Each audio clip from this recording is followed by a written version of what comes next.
Hey guys, it's Nolan Alders. What I'm about to show you is infuriating. A twice-deported illegal immigrant with a long rap sheet gets drunk, gets high, and kills 2 American teenagers in a fiery crash. And now, California is letting him out of prison early. This is what a broken system looks like. We're going to roll the clip, guys, and then I'm going to break down what's really happening here and what it means for you. This illegal alien had a lengthy rap sheet here in California long before he ever killed these 2 California teenagers. He's got several felony convictions on his record, several convictions for driving without a license, but he was still out and about on California's roads. And this young American couple ended up paying the price for that. And now their killer is getting an early release. It was November 2021, a fiery collision on an Orange County freeway. A young couple dead, and the driver who crashed into them, a twice-deported illegal alien from Mexico with multiple felonies, in custody for being drunk, high, and speeding at nearly 100 miles per hour. I got a knock on the door, and there's 2 police officers. The pain written all over the face of Pavel Osokin, as he recalls being told his son Nikolai and his 19-year-old girlfriend Anya Varfolomeev, friends since they were kids, were gone. They told me there was a horrible incident. My son and his girlfriend, Anya, basically were burned alive in their car. She was my daughter. Anya's father, Anatoly, got a similar knock on the door that night. She said Anya's name. I said, yes, it's my daughter. My wife came downstairs and she was screaming and crying. She said, no, no, no, no. In spring of 2022, a jury convicted Oscar Eduardo Ortega Anguiano on 2 counts of gross vehicular manslaughter while intoxicated. A judge sentenced him to 10 years. But on Easter Sunday, the family say they received this notice from the California Department of Corrections that on July 19th, he'll be getting out. 2 years for killing 2 kids.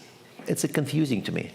Why you give them 10 if they're going to spend 5 and then 3? Yeah, 2 young, productive American citizens killed for nothing. And that illegal immigrant who already has been deported twice is going to be released again?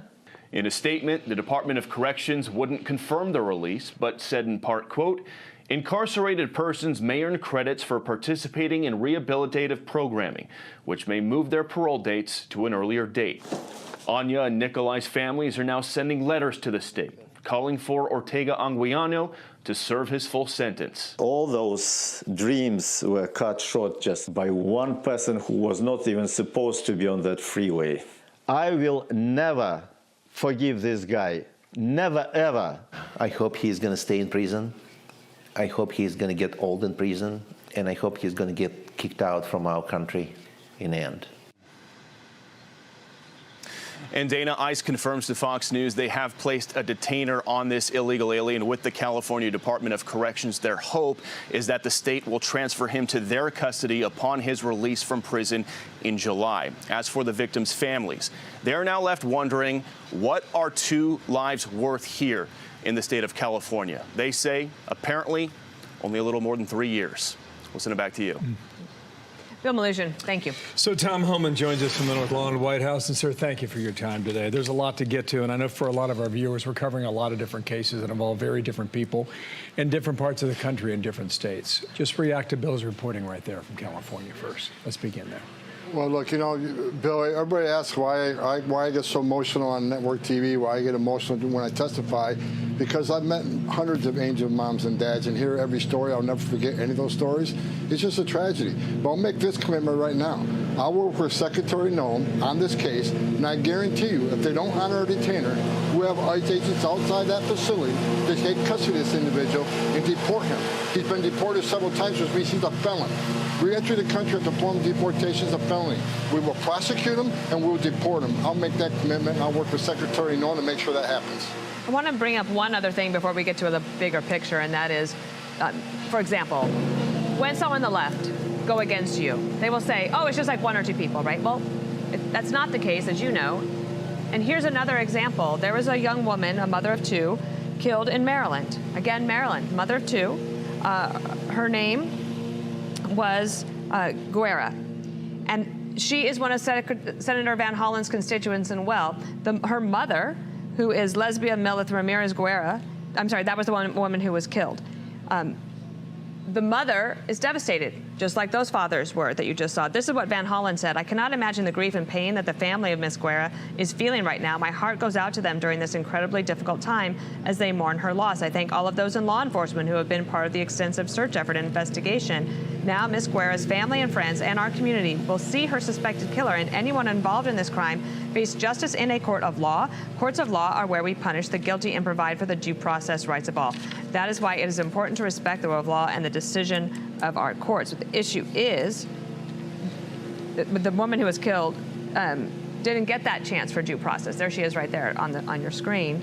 And the senator, I know what the point he's trying to make, but the point the president was trying to make yesterday in the Oval Office is we have a huge number of illegal immigrants in this country that are affiliated with these gangs. And to go one by one is going to take years and years and years that we don't have in order to protect the rest of the citizens. So how do you think this gets solved in the end? Well, first of all, Van Hollen's statement is just ridiculous. If you want more safety for the citizens of Maryland, then stop being a sanctuary state. Work with ICE. When you arrest a public safety threat that's in the country illegally, work with ICE. Let us in that jail so we can get them in the safety and security of jail rather than release them back in the public, which creates a public threat. Finally, you know, what's happening right now across the country, we have district court judges shutting us down across the country. There's a reason they're district court judges. They're not national judges. But as you mentioned earlier when talking to Bill, you got New York judge district court, you got a district court in Colorado putting a national ban on our activities. They're district court judges. We got to get this to the Supreme Court as quick as possible. District court judges can't overrule the president's executive orders. This is what we got to get fixed right away in the Supreme Court so we can actually keep the president's promise to American people that we're going to remove national security threats and public safety threats. Yeah, on that point, we're fighting a lawnmower. Apologies to our viewers at home. This is very important now, okay? Yesterday, the president said this, and I quote, "We cannot give everyone a trial because to do so would take, without exaggeration, 200 years. Now, the court has said that those subject to the statute needed to be given the opportunity to challenge their removal. To me, I interpret that as a sense of due process. How do you interpret that? I think due process was given, like the Maryland father, the MS-13 terrorist that was removed. He had due process. He was ordered removed by 2 different immigration judges. But here's what they're doing, Bill. Here's the plan.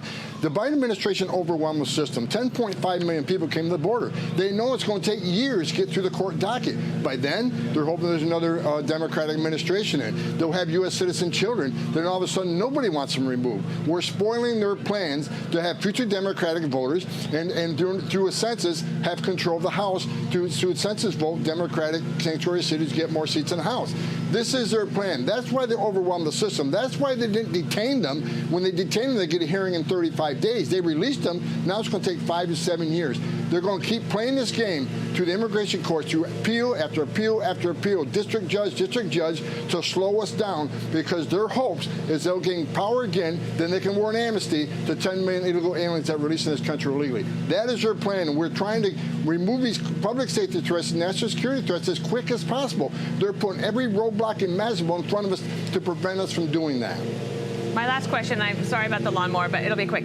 Would it help you if Congress were to pass a law making it more clear on how to deal with this situation right now? Would that be of use for you all as you try to deal with it?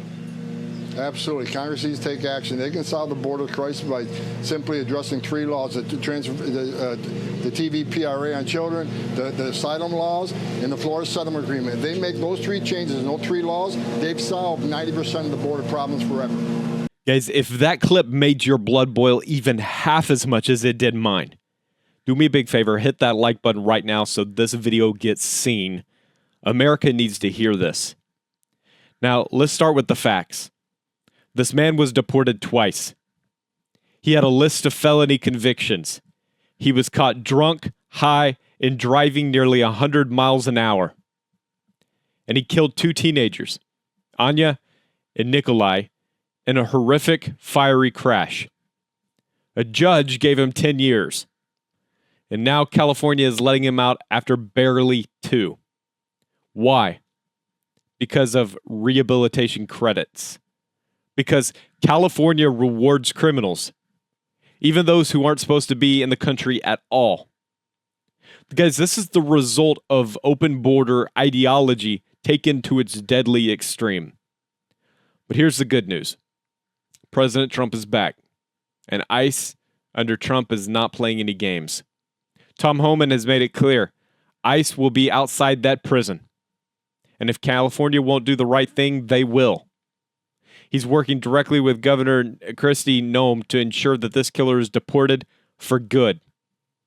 But the question we should all be asking is this: why are states like California still defying federal immigration law under Trump's presidency? This isn't a sanctuary. It's a safe harbor for criminals. Let's stop pretending this is just about compassion. It's about chaos. And in states like California, that chaos is deliberate. These left-wing leaders are still clinging to the broken Biden-era policies. They're still putting illegals before citizens. And it's not just this one case, guys. From Maryland to New York, we're seeing the consequences of weak policies and activist judges refusing to uphold Trump's executive orders. Tom Homan said it best. They're still trying to stall, obstruct, and delay. Because they know if President Trump gets full cooperation, he's going to clean house. They know their power is built on this chaos, and they're scared to lose it.